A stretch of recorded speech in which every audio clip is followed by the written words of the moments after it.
ఓటర్ల జాబితా ప్రత్యేక సవరణపై బెంగాల్ సర్కార్ యుద్ధాన్ని మరింత తీవ్రతరం చేసింది. ఎస్ఐఆర్ కారణంగా బిఎల్ఓలు ఆత్మహత్య చేసుకుంటున్నారని ఈసీకి టీఎంసీ ఎంపీల బృందం ఫిర్యాదు చేసింది. ఎస్ఐఆర్ ని నిలిపివేయాలని డిమాండ్ చేసింది. అయితే ఈ ఆరోపణలు నిరాధారమని ఈసీ స్పష్టం చేసింది. బెంగాల్లో ఓటర్ల జాబితా ప్రత్యేక సవరణపై మళ్లీ రగడ రాజుకుంది.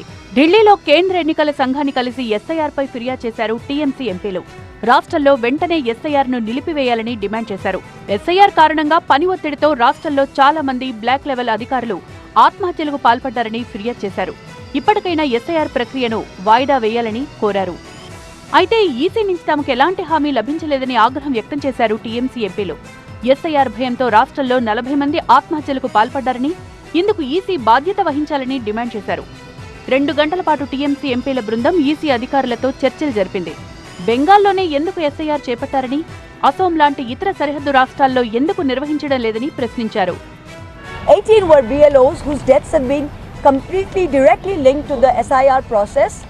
We were met with complete surprise on the part of the election commissioner, who actually said that these were mere allegations, and it seemed as though the election commission had no idea that these people had died in Bengal, which is to our great surprise that the DO office in West Bengal seems to have no idea, and certainly the CEC claimed to have no idea of these deaths of the BLOs as a result of SIR process in West Bengal.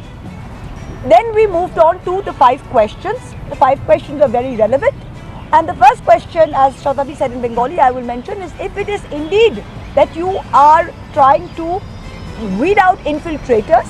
You started off Bihar by saying it's to weed out non-citizens. What was the number of non-citizens that you came out as a result of the SIR process in Bihar? What was that number? You said it was lakhs and lakhs and lakhs. We do not know of even one non-citizen. 2 రోజుల క్రితమే SIR కు వ్యతిరేకంగా Bengal CM Mamata Banerjee భారీ rally తీశారు. అయితే TMC ఆరోపణలను EC ఖండించింది. బిఎల్ఓలను బెదిరించరాదని, రక్షణ కల్పించాలని కోల్కతా పోలీస్ కమిషనర్కు ఈసీ ఆదేశాలు జారీ చేసింది.